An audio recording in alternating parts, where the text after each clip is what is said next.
दिल्ली के राजेंद्र नगर में होने वाली घटना 27 जुलाई को राव एसआई कोचिंग सेंटर में हुई थी।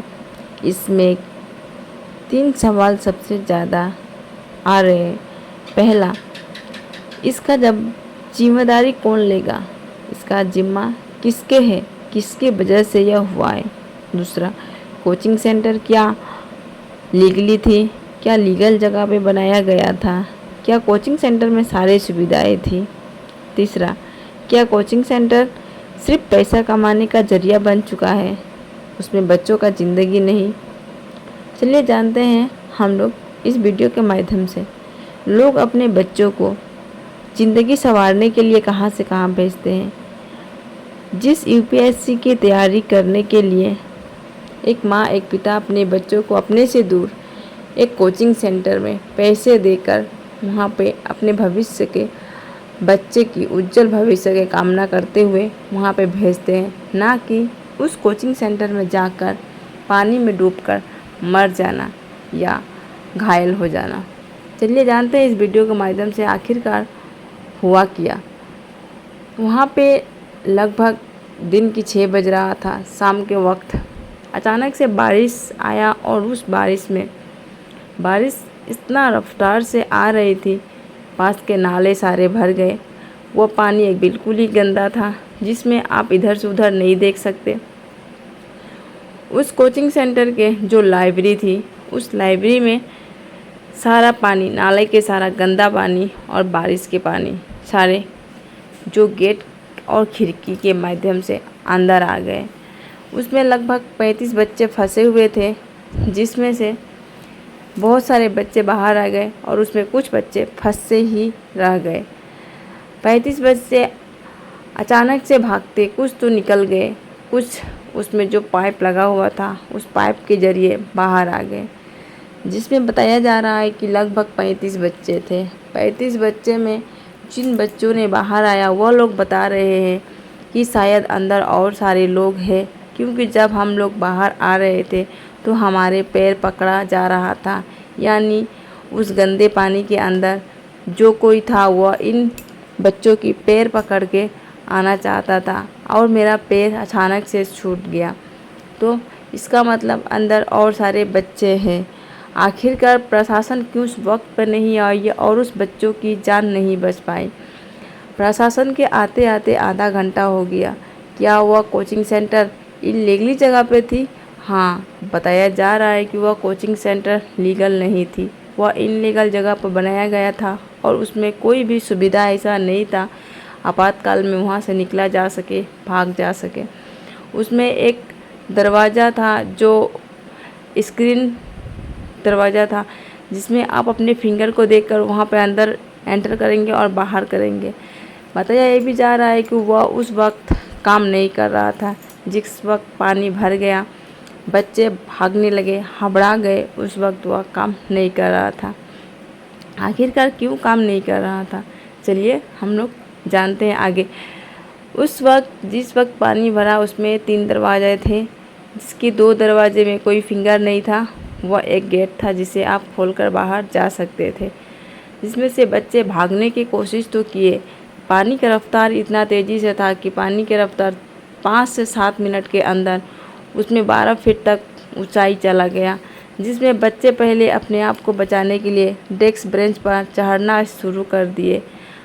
बट पानी का रफ्तार इतना स्पीड से बढ़ रहा था कि वह खुद को वहाँ पे भी बचा नहीं सके। आखिरकार रूम वह पानी से ही भर चुका था। वह पानी भी इतना सारा गंदा, आप समझ सकते हैं शहरों के नाले की पानी कितना ही गंदा होता है। उस नाले की पानी उस रूम में घुस गई थी, जिसमें वह बच्चे फंसे हुए थे। वहाँ का इलेक्ट्रॉनिक करंट इसलिए काटा गया था, जिसकी वजह से उस कोचिंग सेंटर में बहुत सारे बच्चे से, जिसमें 35 बच्चे ही उसमें फंसे हुए थे। बाकी बात सारे बच्चे को ऊपर छत पे ले जाकर रखा गया, क्योंकि उन लोगों की जीवन अच्छा से सेफ्टी रहे। बाकी बात बच्चों को बचाने की कोशिश किया जा रहा था, जिसमें से तो 35 से 3 ही बच्चे उसमें मृत्यु हो गए और बाकी बात जितना भी थे 32 बच्चे वो वहाँ से निकल में सक्सेस हुए और सारे बच्चे को ऊपर ही ले जाया गया, क्योंकि नीचे के जो भी जगह था वह सारे पानी भर चुका था और रास्ते के पानी और कोचिंग सेंटर के जो लाइब्रेरी है वह एकदम बराबर हो चुका था। साइड में जो गाड़ी का जा रहा था रास्ते की तरफ से, वह गाड़ी का जो चक्का से जो स्पीड चलता है, वह जो पानी का धार था वह उतना ही स्पीड से कोचिंग सेंटर के अंदर जाने लगा और जा रहा था, जिसके वजह से और ही जो गंदा पानी थे वह उसमें जाने लगे। आखिरकार इतना गंदा पानी था कि आप उस पानी में देख नहीं सकते। 15 मिनट के अंदर ही वह कन्फर्म हो गया था कि जो बच्चे उसमें बचे हुए हैं या छूट गए हैं वो बच्चे अभी जीवित नहीं हैं। लेकिन प्रशासन के मानना था कि एक बार हम ढूंढेंगे। आखिरकार पानी वहाँ से निकाला गया। 3 घंटे की प्रयास के बाद वहाँ से पानी निकाल कर ख़त्म हुआ और वहाँ बच्चों को देखा गया तो मृत अवस्था में बच्चे पाए गए, जिसमें से एक लड़की थी और 2 लड़का था। वह लड़की अपने आईएएस की तैयारी कर रही थी और 1 महीना पहले ही अपने चाचा के साथ आकर इस कोचिंग सेंटर में एडमिशन ली थी और यहाँ पे आके वह अपने सपनों की तैयारी करने लगी थी। उसे क्या पता था कि इस सपने की तैयारी के पीछे वह अपनी जान ही गंवा बैठेगी। और साथ में 2 लड़के थे जो भी उनकी माता पिता है, उन लोगों को क्या हालत हुई होगी। वह दोनों लड़के भी उसी में दम तोड़ दिए। आखिर बचने का कोई रास्ता नहीं था। गेट तो खुले थे, पानी से भर चुका था। आखिर वह जाते भी तो कहाँ जाते।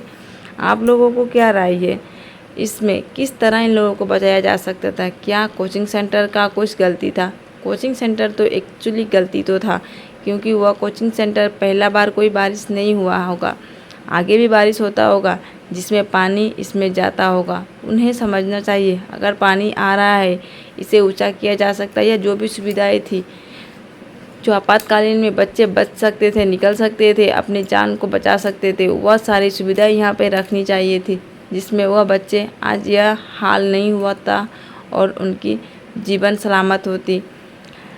जो बच्चे बच गए वह तो ठीक है, वह तो जैसे तैसे बच गए। जो बच्चे चले गए उनकी घरों की दशा क्या होगी, उनके माता पिता को क्या हाल होगी?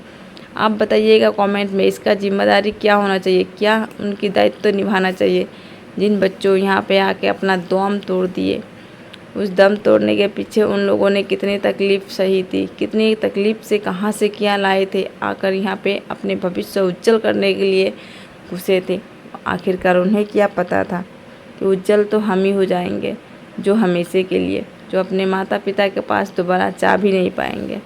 आपकी क्या राय है नीचे कमेंट में ज़रूर बताइएगा। अच्छा लगा वीडियो तो नीचे कमेंट में लाइक शेयर एंड बहुत सारा सब्सक्राइब करते जाइए। और आगे से अपने बच्चों को कहीं भी एडमिशन करने से पहले वहाँ का जो दशा है अच्छा से देखिए, समझिए, परखिए, उसके बाद ही अपने बच्चों के वहाँ पे दाखिला कराइए। क्योंकि इनकी माता पिता अगर अच्छे से ध्यान देकर वहाँ पे दाखिला कराए होते तो काश आज उनके बच्चे जीवित होते और कहीं पे अच्छे से शिक्षा ग्रहण कर रहे होते। आजकल कोचिंग सेंटर पैसे के लिए जहाँ भी समय मिला लोग बना देते हैं, आगे पीछे की बात नहीं सोचते क्या होगा क्या नहीं। और अभी पता चल रहा है कि खान सर का भी कुछ कोचिंग सेंटर जहाँ पे ताला लग चुका है, क्योंकि वहाँ पे इनलीगल जगहों पे बनाया गया था। और ये भी पता चल रहा है कि उन जगहों पे पूरे सुविधाएं नहीं थी, जिसमें वहाँ पे भी कुछ अगर होता है जिससे कि आग लगता है या कुछ भी होता है या करंट शॉर्ट्स होता है जिससे वह बच सके, वह सब कुछ देखते हुए सरकार ने फैसला किया है कि जितना भी कोचिंग सेंटर इनलीगल जगहों पे या बिना सुविधा के है वह सारे कोचिंग सेंटर को बंद कर दिया जाएगा। तो